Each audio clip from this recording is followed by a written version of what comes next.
Қайырлы күн, құрметті оқырмандар. Менің есімім Сандуғаш. Фармацевтика саласында 20 жылдық еңбек өтілі бар фармацевтпін. Мен сіздерге бүгін бүйрек аурулары туралы айтатын боламын. Яғни соның ішінде біз толығырақ пилонефритке тоқталатын боламыз.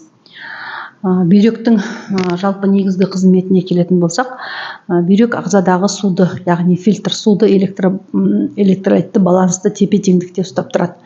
Яғни бұл қандағы соңғы қалдық суды зәр арқылы сыртқа шығарушы орган болып келеді.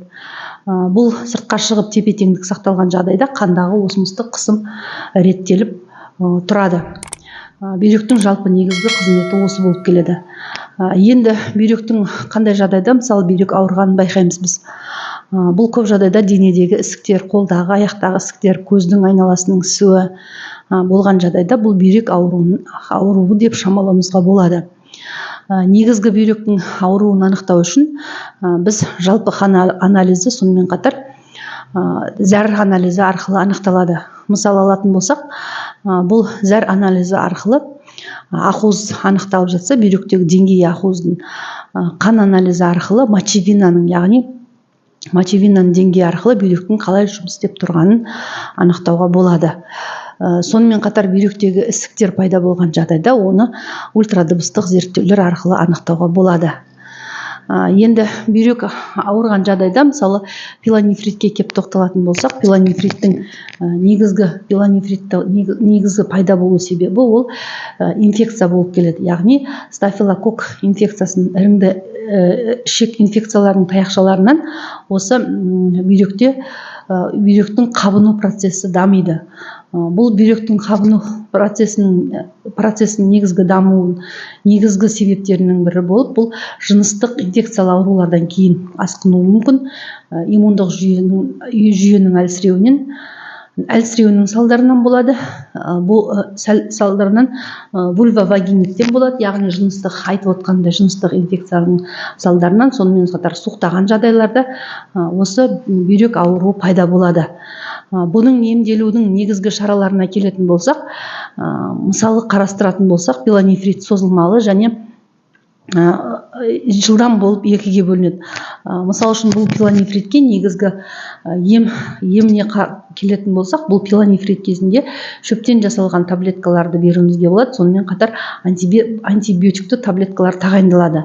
Мысалы қарастыратын болсақ, бұл антибиотикті бұл міндетті түрде дәрігердің кеңесімен тағайындалады. Оларға мысал алатын болсақ, пятног, метроил, нитрофлуран туындылары, фураин, фурамак деген таблеткалар тағайындалады. Ол анализдер арқылы анықталып тағайындалады. 7 күннен 1 аптаға дейін тағайындалады, капинцалар тағайындалады. Ал негізгі дәріханада біз дәрігердің рецептінсіз босатылатын дәрі-дәрмектерге тоқталайын деп отырмын. Мысал алатын болсақ, оларға міне қарасаңыздар, канифрон форте, уралисан капля, уралисан капсуласын жатқызуға болады. Бұл айтып отқан таблеткаларым, яғни бұл біздің ағзамызға зияны жоқ шөптерден жасалған болып келеді. Бұларды көп жағдайларда 10 күн, 7 күн немесе 1 айға дейін қолдануға нұсқаулық беріледі. Мысалы канифронның өзіне келетін болсақ, канифрон форте, канифронның простой, яғни түрі болады. Мысалы фортені 1 таблеткадан 3 рет ішетін болсақ, жай ғана канифронды 2 таблеткадан 3 рет күндігіне 6 таблетка ішеміз. Яғни бұл қарастырып отырған канифронымыз бізге 10 күндік ем ретінде қарастырылып қойылған. Бұл бүйректің таблеткаларын тамақтан кейінгі уақытта ішеміз. Мысалы уралисанды қарастыратын болсақ, бұл уралисандың 1 таблеткадан күндігіне 3 рет тамақтан кейін, бұны да 7 күн, 10 күн немесе 1 айға дейін емдеуге, бүйректің пилонефритін, циститін, уретрит емдеуге көмектесетін болып келеді. Ал уралисанның каплясына келетін болсақ, бұны 20-30 тамшыдан күніне 3 рет, 5 күн, 7 күн немесе 1 айға дейін тағайындалып жатады. Нанға немесе қантқа тамызып ішуге болады. Енді бұлар көмектеспеген жағдайда сіздерге айтқандай пятног, нитроксалин, фураин, фурамак деген таблеткалар, метроил, капельницасы бұл тағайындалады. ол яғни бүйректің анализді көру нәтижесінде тағайындалатын антибактериалды таблеткалар болып келеді. Сонымен қатар бүйректің яғни бел аумағы ауырып зәрдегі иіс байқалады. Зәрдің өзінің иісі болады. Иіс байқалады. Сонымен қатар тершеңдік, дене қызуы сияқты белгілер арқылы бүйрек ауруын негізі анықтауға болады.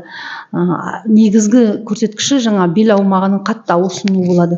Бұл таблеткалардан бөлек сонымен қатар ауырсынуды басатын дәрі-дәрмектер тағайындалып жатады. Бұл емдік шараны шөптен жасалған дәрілік препараттарды сіздер дәріханадан алып, дәріханадан алып 1 ай немесе 7 күн ішіп көрулеріңізге болады. Егер де одан қайтпаған жағдайда міндетті түрде анализ тапсырып, сол анализдің нәтижесін көру арқылы антибактериалды таблеткалар, сонымен қатар қабынуды ауырсынуды басатын таблеткалар, витаминотерапия тағайындалады, электрофорезді емдік шарасы тағайындалады. Тағы да бұл бүйрек ауруы кезінде негізі диетаны міндетті түрде ұстауыңыз керек. Су өзінің белгілі бір мөлшерінде болу керек. Тұзды, ащы, тұзды, алкогольді, газдалған сусындар, мүлдем балық, ет деген тағамдар мүлдем рационда алынып тастайтын жағдайлар да болады. Оларды болмайтын жағдайлар болады. Диетаны міндетті түрде ұстасаңыздар. Сонымен қатар бұл бүйрек ауырған кезде яғни қандағы қанттың деңгейін бақылап отыру керек. Жыныстық инфекциялы аурулармен ол кісілер ауырмау керек. Ол одан бетер яғни бүйректің емдік шараға кері әсерін тигізіп отырады. Сонымен қатар қанның қысымын қадағалап отыру керек. Бұл бүйрек ауыратын кісілер үнемі қанның қысымын қадағалап отыру керек. Егер де сіздерде бұл айтылған дәрі-дәрмектер, шөп дәрілер пилонефрит кезінде көмектеседі. Пилонефриттің, яғни жедел түрде болады деген пилонефрит кезінде қолдануға болатын шөп дәрілерді айттым. Олар канифрон, уралисан, фитализин деген таблеткаларды қолдануға болады. Егер де сізде бүйрегіңіз сыздап, қатты ауырып, зәрдегі иісті байқайтын болсаңыздар, онда міндетті түрде анализ тапсыруға кеңес беремін. Негізгі қалыпты жағдайда адамның зәрі бұл сабан тәрізді сары түсті болып келеді. Егер де ол қалыпсыз жағдайдан бұзылған жағдайда одан қоңыр түсті, немесе қызғылт қоңыр түсті, немесе иісі басқаша болуы мүмкін. Осы зәр арқылы өзіңіз біліп, дәрігерлерге қаранып, тиісті ем шараларды алып, оны яғни созылмалы түрге апармауына жағдай жасаңыздар. Сонымен қатар көптеген бүйрекке арналған шайларды қолдансаңыздар болады. Пасталар бар, фитализин деген паста, соны суға ертіп ішсеңіздер болады. Фитализиннің капсуласы бар. Яғни бұлар атап айтқандай 10 күнге, 1 айға дейін сіздер іше аласыздар. Шөптерден жасалған болып келеді. Бүйрек, яғни зәр шығару жүйесінің ауру болып келеді. Соның, яғни пилонефрит, цистит, уретрит кезінде қолданылады. Және де бұл екіқабаттарға жүкті әйелдерге тағайындауға болатын препараттар болып келеді. Ауырып еміз дегенше ауырмайтын жолды іздеп, көптеген кісілер бүйрек туралы сұраған екен. Осы мағлұматты естіп, және де өзіңізде жаңа айтып отқан көрсеткіштер егер де болатын болса, аяқтың, қолдың ісінуі, немесе зәрдің байқасаңыздар, зәріңіздегі иісті байқап, немесе түсінің өзгергенін байқасаңыздар, міндетті түрде анализ тапсырыңыздар.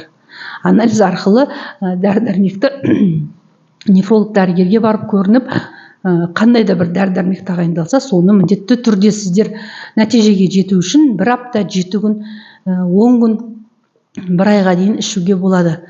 Солай ішсеңіздер болады. Яғни бірінші кезекке шөп дәрілерді қолданамыз. Одан кейін егер де емделмеген жағдайда антибактериалды таблеткалар тағайындалады. Осыған мән берсеңіздер екен. Және де сіздерге түсінбеген сұрақтарыңыз болса, комментария бөліміне жаза кетсеңіздер болады. Мен міндетті түрде жауап беремін. Жауабын жаза кетсеңіздер болады. Және каналға міндетті түрде тіркеліп, өздеріңіздің қолдауларыңызды білдіріп кетсеңіздер болады. Сіздер өйткені каналдың дамуына үлес қосасыздар.